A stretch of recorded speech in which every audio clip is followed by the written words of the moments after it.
జగిత్యాల జిల్లా మెట్పల్లిలో భూ వివాదంలో దాడి చేసిన ఘటనలో కీలక విషయాలు వెలుగులోకి వస్తున్నాయి. జూన్ 15న మఠంవాడకు చెందిన గోనెల లక్ష్మిపై సమీప బంధువులు భూ వివాదంలో దాడి చేశారు. మొదట ఈ ఘటనను బండరాయి దాడి చేసినట్లుగా పోలీసులు కేసు నమోదు చేసి విచారణ చేపట్టారు. తర్వాత మహిళ తలభాగంలో బుల్లెట్ ఉన్నట్లుగా ఫోరెన్సిక్ విభాగం తేల్చడంతో సంచలనంగా మారింది.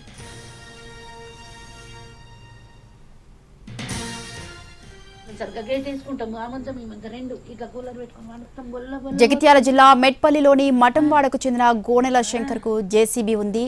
దానికి డ్రైవర్ గా 2 ఏళ్ల క్రితం యూపీలోని ప్రయాగ్రాజ్ కు చెందిన సచిన్ అనే యువకుడు పనిచేసి వెళ్లిపోయాడు.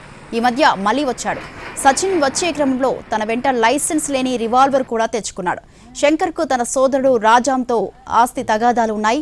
రాజా మానసికంగా బలహీనమైన వ్యక్తి కావడంతో తన భార్య లక్ష్మి తన బాగోగులు, కుటుంబ విషయాలు చూసుకుంటోంది. ఆస్తి విషయంలో తరచూ గొడవలు జరుగుతూ ఉండేది. దాంతో పెద్ద మనుషుల మధ్య ఆస్తి పంపకాలు చేసుకుని ఎవరికి వారు ఉంటున్నారు. ఆ తర్వాత గత నెల 15న అర్ధరాత్రి సమయంలో రాజాం భార్య లక్ష్మిపై శంకర్, అతని భార్య అనూష, బావమర్ది ముత్తన్న, యూపీకి చెందిన సచిన్ అనే యువకుడితో కలిసి దాడి చేశారు. ఈ ఘటనలో లక్ష్మి తలకు తీవ్ర గాయాలయ్యాయి. మొదటగా పోలీసులు బండరాయితో దాడి చేసినట్టుగా కేసు నమోదు చేశారు. తలకు తీవ్ర గాయమవ్వడంతో హైదరాబాద్లోని ఓ ప్రైవేట్ ఆసుపత్రికి తరలించారు. అక్కడ నిర్వహించిన స్కానింగ్ పరీక్షల్లో సంచలన విషయాలు వెలుగులోకి వచ్చాయి. బాధితురాలి తల భాగంలో ఏదో లోహపు వస్తువు ఉన్నట్లు వైద్యులు గుర్తించారు. లోహపు వస్తువును పోలీసులు ఫోరెన్సిక్ విభాగానికి పంపడం, ఫోరెన్సిక్ విభాగం రివాల్వర్ నుండి వచ్చిన బుల్లెట్ గా గుర్తించారు.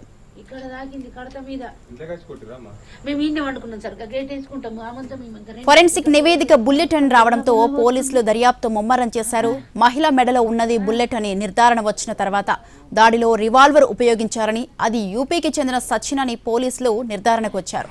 దాడి తర్వాత సచిన్ యూపీకి పారిపోయినట్లు పోలీసులకు గుర్తించారు. విషయం తెలుసుకున్న పోలీసులు 3 రోజుల క్రితం యూపీలోని ప్రయాగ్రాజ్లో నిందితుడు సచిన్ను అదుపులోకి తీసుకుని రివాల్వర్ను కూడా స్వాధీనం చేసుకున్నారు. ఈ ఘటనలో మెట్పల్లి ఎస్ఐ కిరణ్ నిర్లక్ష్యం వహించారని జిల్లా పోలీసు అధికారులు ఆగ్రహం వ్యక్తం చేశారు.